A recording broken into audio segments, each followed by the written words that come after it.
में हम बात करेंगे तमिलनाडु की।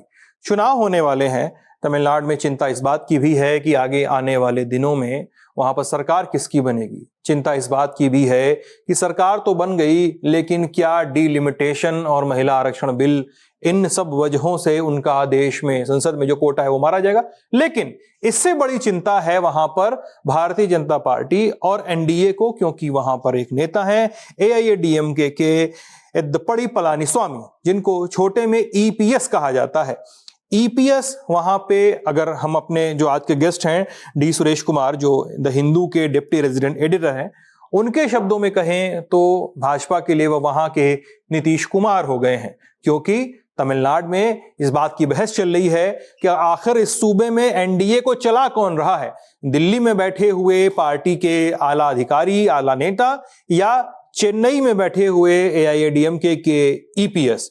सुरेश सर कैसे हैं? सही है, आप कैसे हैं? मैं एकदम मस्त सर। बताइए सर, इन नीतीश कुमार के बारे में थोड़ा बताइए। नए नीतीश कुमार, जिनके बारे में डीएमके लगातार कह रही है कि वो बीजेपी और केंद्र सरकार के स्लेव हैं। जी, बात यह है कि जो एडप्पाडी पलानीस्वामी जो अन्ना द्रमुक के जनरल सेक्रेटरी है, वो यहाँ पे एनडीए का लीड कर रहे हैं। यहाँ पे एनडीए का नेतृत्व उनका है। लेकिन क्या हुआ है कि जब ये एनडीए गठबंधन में फिर से शामिल हुए पिछले अप्रैल में, तब से यहाँ पे डीएमके, कांग्रेस और उनके जो गठबंधन वाले पार्टी है, उनका यही बहस रहा है कि ये जो एडप्पाडी पलानीस्वामी है, ये अपने पार्टी को और अपने नेतृत्व को बीजेपी के साथ समर्पण कर दिया है। और जो बीजेपी कहती है, जो अमित शाह जी कहते हैं, जो मोदी जी कहते हैं, उन्हीं की बातें हैं। क्योंकि यहाँ पे जो है तमिलनाडु में जो दो द्राविड़ पार्टियां बहुत महत्वपूर्ण है। एक अन्ना द्राविड़ मुन्नेट्र कळगम और दूसरा है द्राविड़ मुन्नेट्र कळगम, जो कि यहाँ पे रूलिंग पार्टी है।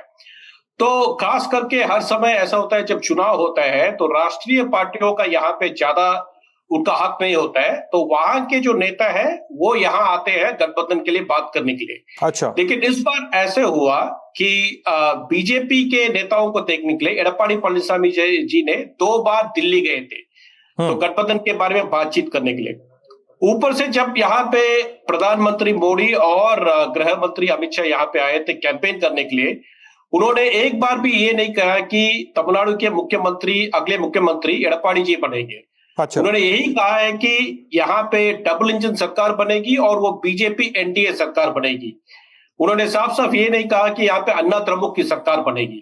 तो इसकी वजह से जो अपोजिशन है, उन्होंने एक नैरेटिव यहाँ पे बिल्ड किया है जिसमें वो कहते हैं कि एडप्पाडी पलानीस्वामी की सरकार नहीं, यहाँ पे बीजेपी की सरकार मिलेगी। इसलिए ये जो चुनाव है, जो आने वाला अप्रैल 23 का चुनाव जो तमिलनाडु में है, ये डीएमके और एडीएमके के बाद बीच में होने वाला कॉन्टेस्ट नहीं है, लेकिन तमिलनाडु और न्यू दिल्ली के बीच में होने वाला एक चुनाव है।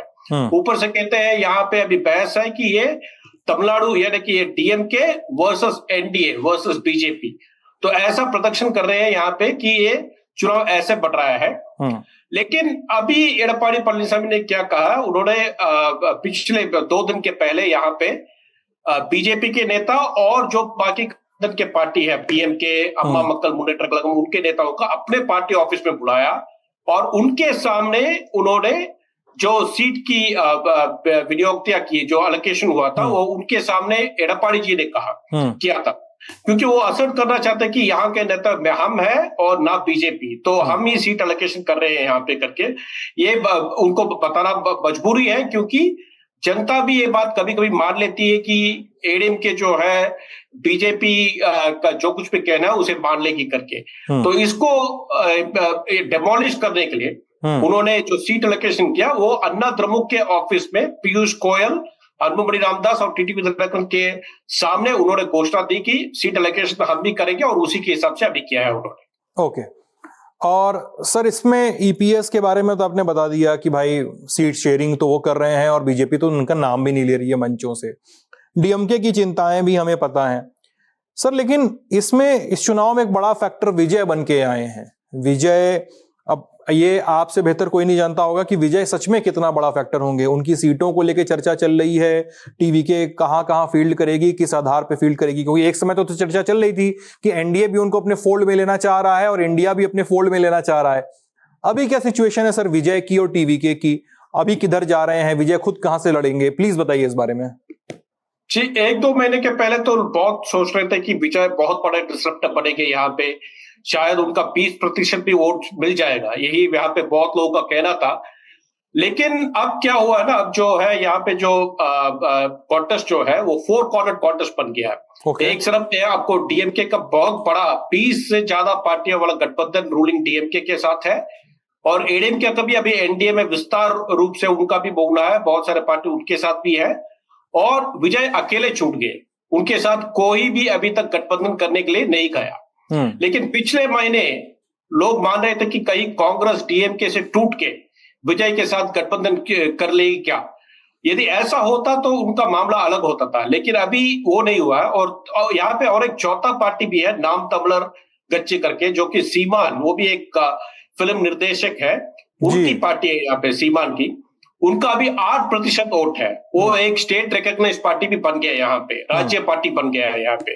तो उनका 8% है, वो भी सारे के सारे कॉन्स्टिट्यूंसी में अकेले खड़े हो रहे हैं। अच्छा। तो 4 कॉर्नर कॉन्टेस्ट जब होता है तो वोट शेयर प्रधान रूप से आपको जो 2 स्ट्रॉन्ग फॉर्मेशन होते हैं उन दोनों के बीच में स्प्लिट हो जाती है वोट।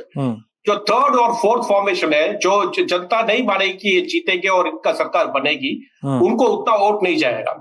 तो अब ये है, जैसे चुनाव अभी आगे बढ़ेगा और जैसे अब इनको कैंपेन भी बहुत बढ़ेगा और कैंडिडेट्स का अनाउंसमेंट जब हो जाएगा, उम्मीदवार का जब पूरा लिस्ट आ जाएगा, तब जो क्या होगा, ये विजय की जो प्रतिशत है ना, जो 2 मिलेगा करके बोल रहे हैं ना, ये पीक हो चुका है अभी, इससे ज्यादा नहीं बढ़ेगा, इससे कम होगा, नहीं तो यही स्तर पे जो स्थिति अभी है उसी में रह जाएगा। तो उसमें क्या होगा, वो डिसरप्टर रोल तो प्ले करेंगे, लेकिन ये वोट सीट तक नहीं कन्वर्ट होंगे, क्योंकि सीट कन्वर्ट होना है तो कम से कम इनको 25% एक कॉन्स्टिट्यूंसी में मिलना है, इनको 25 से 30%।